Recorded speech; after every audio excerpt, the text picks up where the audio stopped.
जय श्री कृष्ण।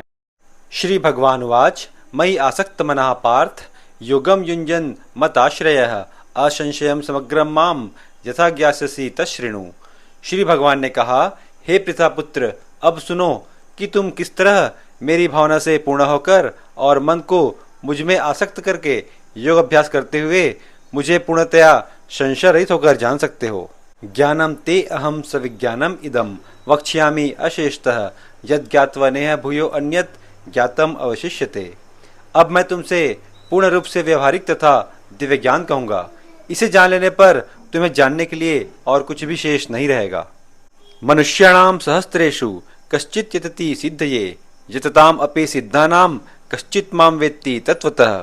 कई हजार मनुष्यों में से कोई एक सिद्धि के लिए प्रयत्नशील होता है और इस तरह प्रयत्नशील लोगों में से विरला कोई एक मुझे वास्तव में जान पाता है।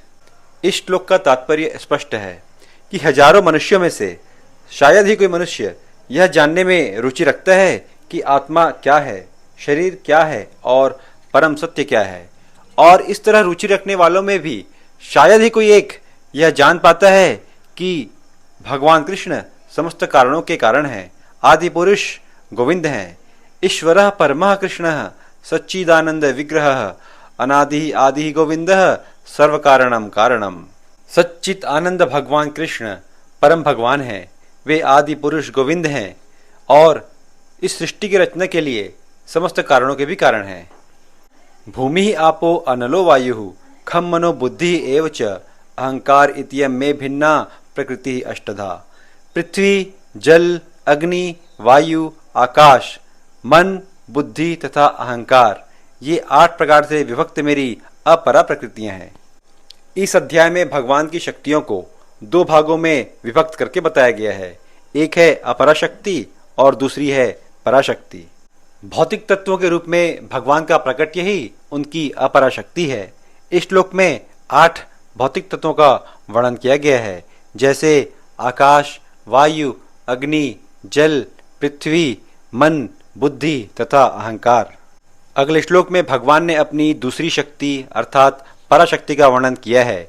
आत्मा अर्थात इस शरीर में स्थित जीव जो अपने विभिन्न कार्यों के लिए भौतिक शक्तियों का विदोहन करता रहता है, स्वयं परमेश्वर की पराशक्ति है और यह वही शक्ति है जिसके कारण सारा संसार कार्यशील है। इस दृश्य जगत में कार्य करने की तब तक शक्ति नहीं आती जब तक कि पराशक्ति अर्थात जीव द्वारा यह गतिशील नहीं बनाया जाता। यहाँ पर आत्मा रूपी जीव का भगवान की पराशक्ति के रूप में वर्णन हुआ है, क्योंकि जीव यदि शक्ति है तो भगवान शक्तिमान है और शक्ति का नियंत्रण सदैव शक्तिमान करता है। जीव सदैव भगवान द्वारा नियंत्रित होते हैं, जीवों का अपना कोई स्वतंत्र अस्तित्व नहीं है। चलिए चलते हैं अगले श्लोक की ओर, जहाँ भगवान ने अपनी पराशक्ति का वर्णन किया है। अपरा इयम इतः तु अन्याम प्रकृतिम विद्धि में पराम जीव भूतानां महाबाहो यजा इदम धारते जगत।